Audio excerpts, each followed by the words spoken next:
This guy is no doubt a proud papa as well. We saw Gary Payton II get a Community Service Award last night, and we hope to see him back on the court in these NBA Finals. Basketball Hall of Famer here, courtesy of Hennessy, is the great Gary Payton, or on the Mercedes-Benz Vans phone line. I am mandated to start this interview as Stuart Scott always used to refer to him. GP, are you with me? How you guys doing? How are you, Gary Payton? Good. That was always Stuart's line for you. Whenever we're sitting next to him and he was doing your highlights. GP, are you with me? That's what he always say. Yeah, that was my guy, man. I used to enjoy him very much. So he got that from Frank Kirkland. I mean, what's his name? Kirk Franklin. Kirk Franklin, yeah. So he got that from him. So that was a good line to bring it up. He was always good at making some stuff up and making it stick. He always did. I know that, and he loved your game too, as did most of America. So let's get into it, Gary Payton. What did you think of Game 1 of the NBA Finals last night, and what the Celtics were able to pull off in that fourth quarter? Well, a bad fourth quarter by the Golden State Warriors. They give up 40 points in their thing, no defense, a lot of turnovers, and it was disaster. They gave up a game. They gave up a game. So I think they're going to have to go in and get an adjustment of what they're going to do. Golden State has been doing that all year, of turning the basketball over. And in these finals, you can't turn the basketball over. It's about possessions, and especially if a team did what Boston did. They made shots. They made big shots all the way down. Smart, White, and even Horford. They all made big shots, and then Brown penetrating and doing the things he did and making shots. And when you have your star and Tatum struggling, and the other guys step up, and the other team is turning the ball over, and they're not scoring, that's just a disaster. And Golden State got that in that fourth quarter, and it got him along. Well, I mean, the soundbite that's kind of stuck, certainly it resonated with us on this show. We played it about 10 minutes ago in our opening segment, is Draymond Green reading off the stat sheet of Derek White and Jaylen Brown and Al Horford, saying they went 15 to 23 from three, and basically said odds are they're not going to do that again, so we'll be fine. Do you agree with that approach, Gary? Well, that's Draymond Green. He's doing his thing. We don't know. We can't predict what's going to happen in the next game.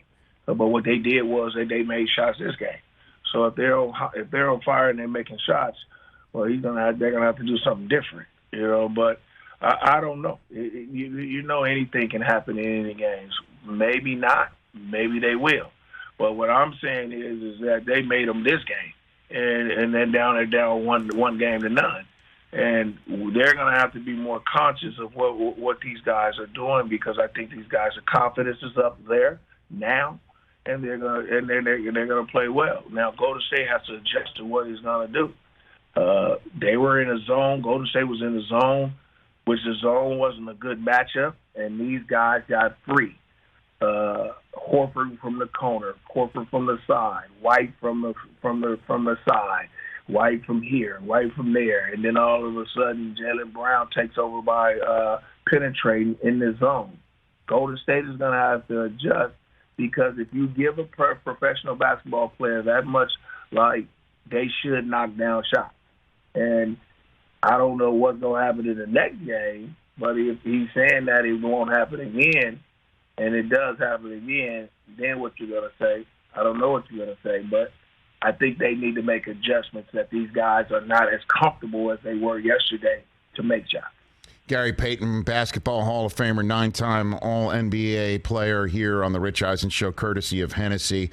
You didn't wait as long as Horford did to get to your first NBA Finals, but it was definitely not right off the bat of your career. Do you think Horford was just thinking about it for all this time, and he finally got there and said, screw it, I'm just going to let it all on the floor? I mean, I'm wondering what insight you might have into the mindset we saw Horford display last night, Gary.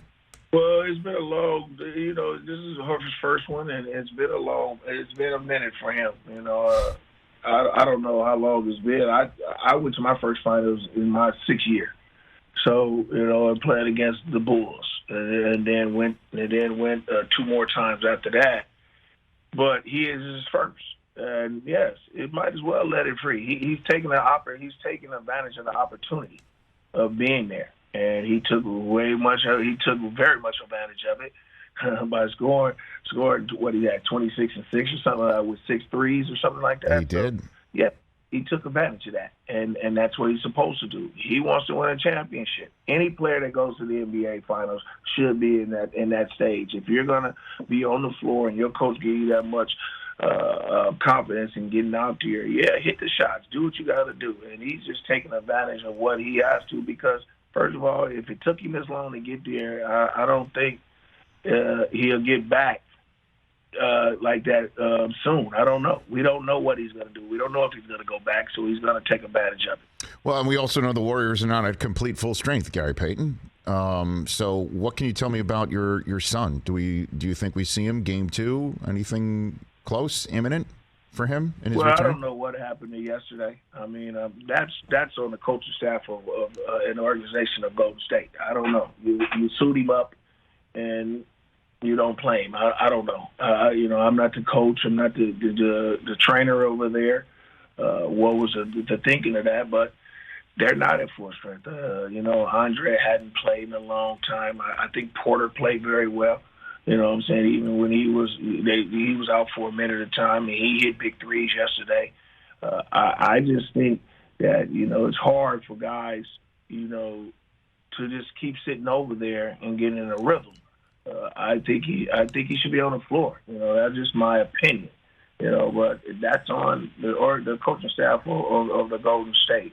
I hope he comes back so he can help his team try to win a championship. But like I said, that's up to the Golden State Warriors.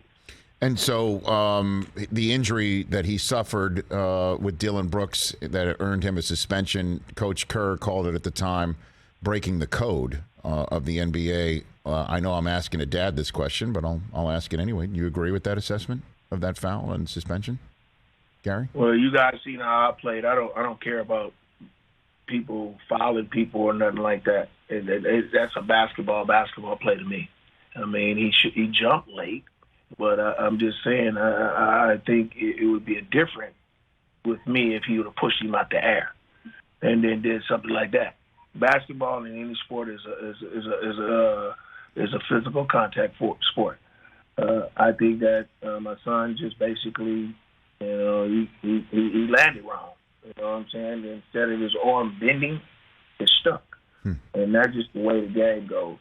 I think Dillon Brooks shouldn't have jumped as late as he did and hit him over the head, but that's basketball. I don't think that kid went up and jumped and said, I'm about to hurt him. I don't think that happened. And that's just the way it goes. It was unfortunate timing that he got hurt at that time, but that's just the way basketball goes. I don't care. Basketball, you guys see when we were playing in the 90s and in the 80s, people used to fight and get up and come back and do things like that. That's just the way basketball is. And I don't think it was. I think it was a basketball play. Gary Payton here on the Rich Eisen Show. Neat moment, certainly for me to watch it, Gary, and I'm wondering what, from your perspective, you surprising Marcus Smart at his facility, at his practice, with his teammates around him, to give him the Defensive Player of the Year award, since you were the last person at that position to win it back in 1996. I wonder what how you were asked about it and your 2 cents on behind the scenes doing that, Gary.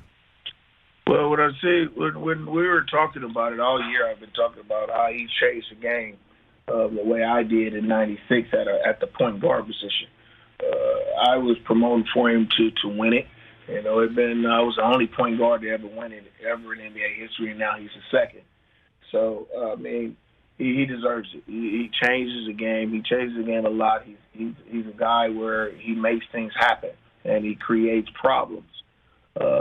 For the NBA, when the NBA came and asked me and made it a unique thing, and I didn't really know he was a big fan of mine until they showed me the tweet that he tweeted out.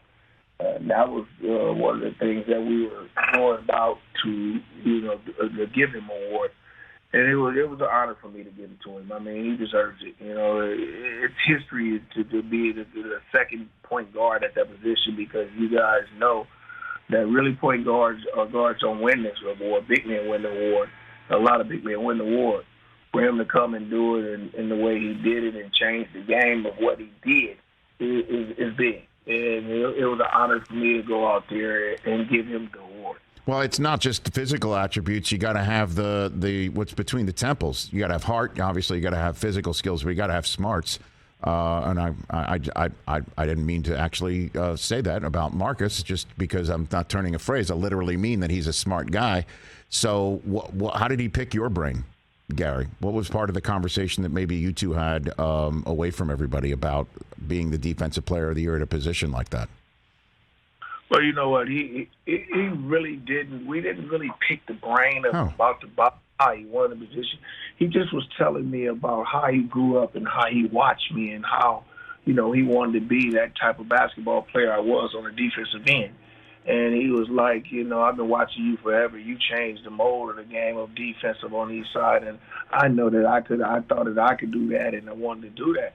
And I told him, man, it was all about your mindset. If you have a mindset where him is that he gives up his offense to be a defensive basketball player, and that's what he does. And if you see it, when he gets steals and he gets deflection and he does things, he creates his offense off of steals because he can get down the floor or he can create it for somebody else.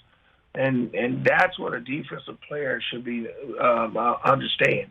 That's how I thought about it. I thought about forget trying to score all the time, and because if I get 3 or 4 steals and get 3 or 4 layups, that's 8, 9, 10 points right there, 8 or 10 points right there, and I can score that way. And I think that's what his mentality was, and that's what we talked about after, we went up and had a chat and took pictures. And he was just saying that he appreciates me and appreciates the things I did. He watched a lot of films of me doing things in the way I did. And it was an honor for me, to even talk to the young kid because, you don't really know how many basketball players really idolize you and try to imitate your style of basketball nowadays until they tell you. And you don't really understand that, and it was a great time talking to him. Gary Payton here on the Rich Eisen Show. What are you doing with Hennessy in conjunction with the 75th anniversary of the NBA and you making that team, Gary? Well, it's one of these things where you guys understand that